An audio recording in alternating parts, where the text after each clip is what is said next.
Hello, welcome to the Power Principle series. My name is Peter Mueller and I have created this video series to share with you some of my most valuable lessons for life.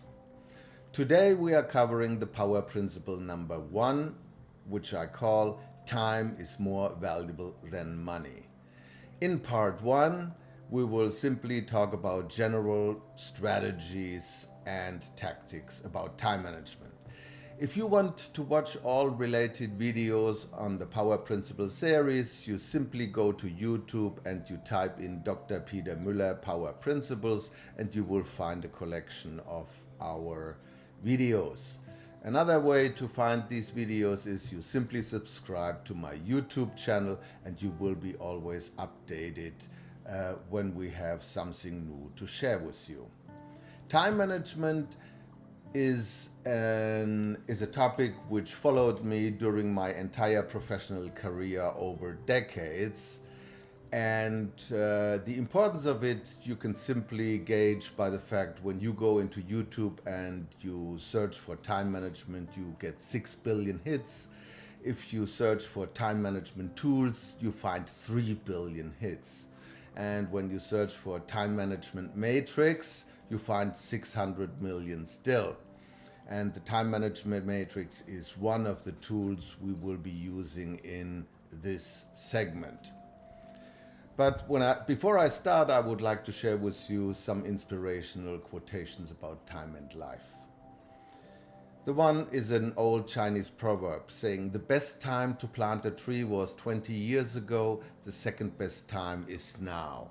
Maybe the same applies to time management strategies and tactics too. Or another Chinese proverb, an inch of time is an inch of gold, but you can't buy an inch of time with an inch of gold, which relates basically to the title of this segment, where I claim time is more valuable than money. Earl Nightingale has a very comprehensive quote about time and life, and he phrases it like this: learn to enjoy every minute of your life. Be happy now. Don't wait for something outside of yourself to make you happy in the future. Think how really precious is the time you have to spend, whether it's at work or with your family. Every minute should be enjoyed and savored. Earl Nightingale. Now, let's have a look to some indisputable and irrefutable facts about time. I call time the absolute equalizer. Everybody on earth has the same amount and the same quantity, which is 24/7, 365. 24 hours a day, 7 days a week, and 365 days a year. And one of the most important features of time is that we cannot save it, store it, multiply it, or recover it. The only thing we can do with time is spending it 1 second at a time. The fundamental difference between time and money, I put it this way. You can spend time and money only once. Money you can always recover. Time you cannot. Now, we never actually are trained at school or at college or in our job how to manage our time. We actually develop our time management habits on the way, basically. And for most of us, those habits are developed while we were little and while we grow up and older, and we never really work on those particular habits. And I've listed here the 7 most common but dangerous time management habits.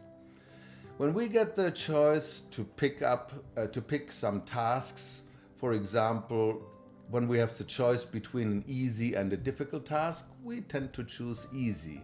The same applies to when we have the choice to select projects we like or we don't like. We pick the liked ones. Or when we have projects which require little time, we will choose them first before we go to projects which require a lot of time. Also, we pick problems where we know that the resources are ready at hand and we can go immediately, and we don't go for the ones where not everything is ready. Also, we choose to solve problems where we know already the answer, and we postpone or don't touch the projects where we don't have the answer right now. And we tend to be rather reactive. We react to demands of somebody else, our boss, for example, or friends and whoever we are in contact with, before we go to our own priorities and goals which we have set for ourselves. And last but not least, we tend to choose the urgent over the important, which I call is the deadly habit. Now, when we exercise those 7 deadly habits, actually, I call it then the 7 habits of highly ineffective people. You may remember in the early 90s, there was a very successful book from Stephen Covey, The 7 Habits of Highly Effective People. Now, these 7 habits of highly ineffective people are the following. 1, they don't set goals. Number 2, they don't have daily task lists. Number 3, they don't prioritize. Number 4, they don't manage distractions and interruptions. 5, they don't focus. They call it multitasking. 6, they don't act on the important. They procrastinate the important, which is a very deadly habit. And 7, they don't take breaks and relax to recharge mind and body. In other words, their day has no difference between activity, creation and performance, and relaxation and recovery. There is no clear differentiation. They basically drift through the day. Now, everybody talks about in business all the time that they waste time. And I have here the 7 classic time wasters. They follow us everywhere, and if we don't pay attention to it, they actually eat us alive. Number 1, interruptions and distractions. Number 2, disorganization, physical and mental. Office organization. People don't find stuff. When you go to the hard disk of people, how they file their emails and their documents, you know the story. Number 3, in our days, data and information overload. The hard disks are crowded, everybody has 300, 400 emails per day, and people simply don't know how to handle it. The desks are still full of papers, even so everybody says, since a decade we went digital. No, look at, they have paper all around, paper files, not organized. My rule of thumb is, if somebody asks you something when it is in your office, within 30 seconds you should have that document or that sheet of paper. And not many people pass that acid test. The same applies to the electronic filing. If you don't find an email which you have somewhere stored on your hard disk and you don't have it in 30 seconds, you have a lousy filing system, electronic one. Number 4, time waster in the professional world, meetings. And the larger the organization, the more this becomes a problem. We have a separate video about this, and we have also a separate video about interruptions and distractions. So we go just briefly in this section over the titles basically. Number 5, travel, whether it's unnecessary and unproductive. Because we have to fact the face. For a meeting lasting 2 to 3 hours, we sometimes have to travel in total about 12 to 24 hours, spending an entire day to have a meeting for about 3 hours.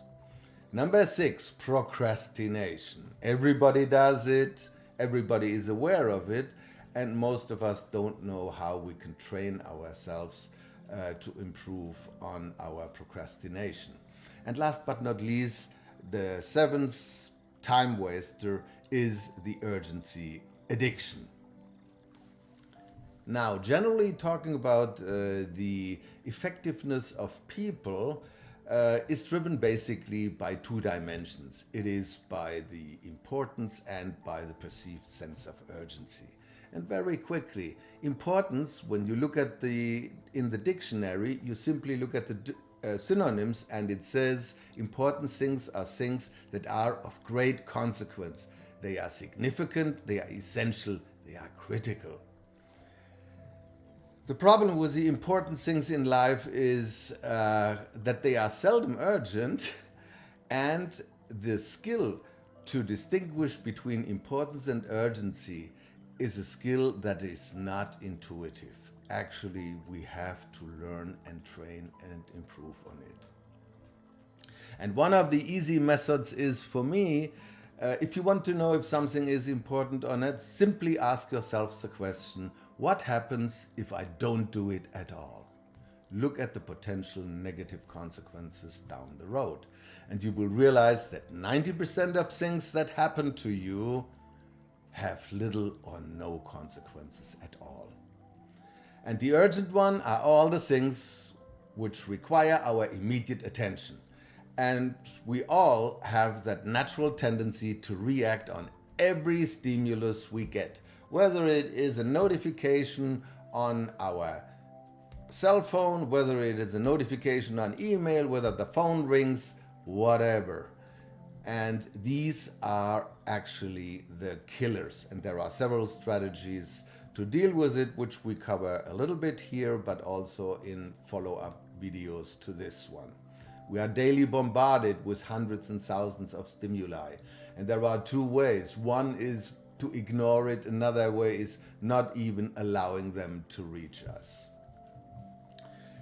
And last but not least,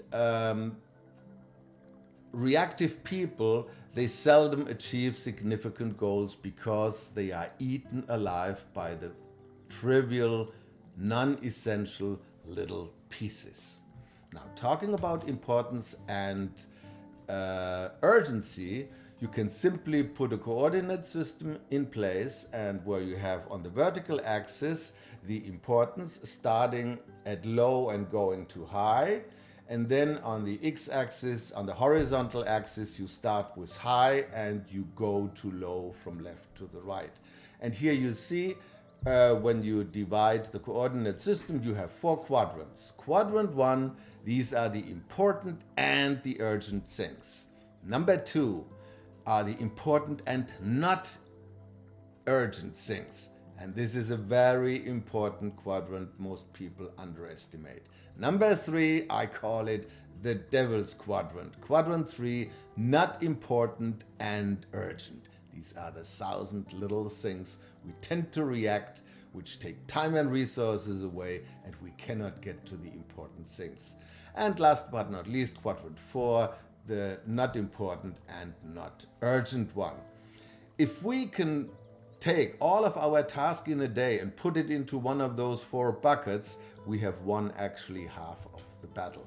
Now, to give a little overview on how it works, quadrant 1 are actually true crises. These are deadline-driven projects at work. For example, also in your private life, when your wife's birthday is tomorrow and you don't have a gift yet, this is a quadrant 1. You have to do it now because you cannot move the deadline of the birthday of tomorrow. The same applies to Christmas, to Easter, to wedding anniversaries, but the same at work too. When it said we have a symposium on 1st of October in Las Vegas and we have to arrange for 300 people to be there, we cannot move that date, or if we try to move it, a lot of money will be wasted in making a change in the meeting location or in the date. So the quadrant 1, we know it when it comes. April 14th, if we didn't file our taxes until then, we know April 15th, this is your last day to file your taxes. Quadrant number 2, this is a very important one, but this is one most people underestimate. These are the important but not urgent things. For example, learning for our exams. We know at the beginning of the semester when the tests are, the written and the oral exams. The dates are set. We have 3 months' time. And for 2 months, it doesn't come to our daily attention that we should learn something for the tests. But then 2 to 3 weeks prior that date, then we start cramming, getting the cliff notes and getting into panic mode, which is one general rule. If you don't attack quadrant 2 when there is enough time, they all become quadrant 1s and you run into crisis, or you don't achieve it at all. And many people, they take quadrant 2s into infinity by permanent procrastination. These are the would have, should have people who talk about 40 and yammering you the ear, if I had done this at 30, life wouldn't be that bad. And it was when the time was to do the important things, to do the right things when they were 30, they wouldn't cry when they are 40. That's the reality of life. Quadrant 3, the devil's corner, as I said, the urgent and the not important. We have an entire video for this prepared for you. These are the interruptions and distractions. Today's culprit in the E generation is the smartphone. The smartphone and the computer. If you don't get a hold of them and how to handle and manage them and the contents of it, you are dead in the water. And there are many other little things, but that's where we have to pay a lot of attention. Number 4, quadrant 4, we know it, the Monday morning quarterbacking, the gossiping in the office, to sharing Dilbert videos over the internet and that kind of stuff. We know it when it's there. Pay attention, get out of it anyway. The key in our behavior, as I alluded previously to it, is we spend by far too much time in quadrant 3, and the key strategic shift in our time management habits is to move from quadrant 3 to quadrant 2. That is the key strategic move we have to do, and we come in the following segments in detail on how to do this. Now, this should have stimulated a little bit of juices in you to think about, am I going to do something about it or not? And here is my short list of the 10 steps you can consider to change your time management habits. The 10 steps are: 1. Make a commitment to drastically improve your time management. Number 2. Start a 1-week time log immediately, now. Most people say, okay, I start next Monday, then, or I wait until there is a typical week. No, there will be no typical week. It's a waste of time, it's procrastination. Start tomorrow. And to do the time log, you can do it either on paper or you can use your smartphone for it. On paper, you simply, every hour, you make a short record of what happened during the hour, what you have done. Or every time you change from one activity to the next, you record what you have done and what the time was. Or you use your smartphone. Whenever an hour passed, you simply use the recording device and talk on it, what happened in that 1 hour, what you have done. And in the evening, you simply listen to your own recordings and make written notes about it. And then you take the activities and put them into the quadrants, and based on that you can make a pretty solid estimate on how much time you spend in each of the quadrants. Which is number 3 in essence. Analyze your time spending habits by performing the quadrant analysis. Number 4, get out of quadrant 3 immediately.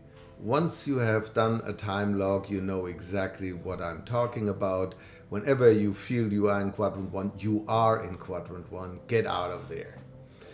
Number 5, create short-term and long-term goals and put them into quadrant 1 and quadrant 2.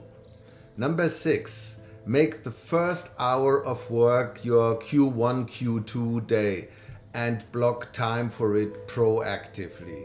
So you can do it as the very first hour at work. So go to the coffee machine, but then don't go to the computer, read some email or having some gossip or doing some filing work or some other Q3 activity. No, start dedicated work quadrant 1 and 2. Now you say, oh, somebody comes to the office, I cannot do it. Very simply, start 1 hour earlier and use this hour to do the job. And if you have trouble at work to do that, simply wake up early an hour, take the work at home and do the 1 magic hour before you go to work. Number 7, review daily time management habits and set goals for the next day. So make a short recording every day what happened and set goals for the next day. 1 to 2 little tasks for quadrant 1 and 2. So you have a minimum list of about 4 activities for the next day. Write them down on a sheet of paper or write it on a post-it note.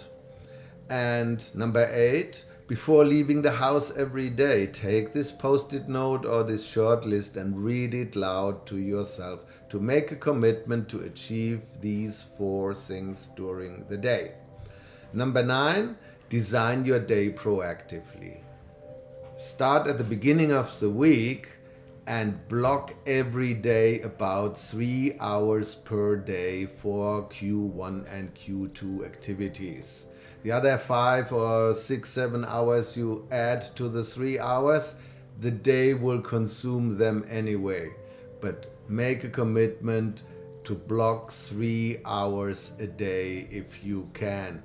And if you cannot, really for the short term, create 1 extra hour, start an hour early or do 1 hour of work at home before you go to work. Number 10, condition your new time management habits until they become an integral part of your character.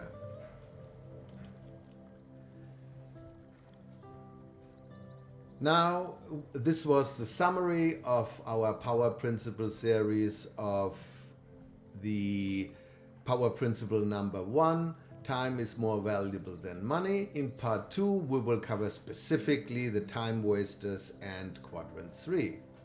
Please send us your feedback. You have the email below. Watch our YouTube channels and subscribe to our YouTube channel to be notified whenever we have something new to share with you. And please feel free to share it with friends. Thank you for watching and see you soon.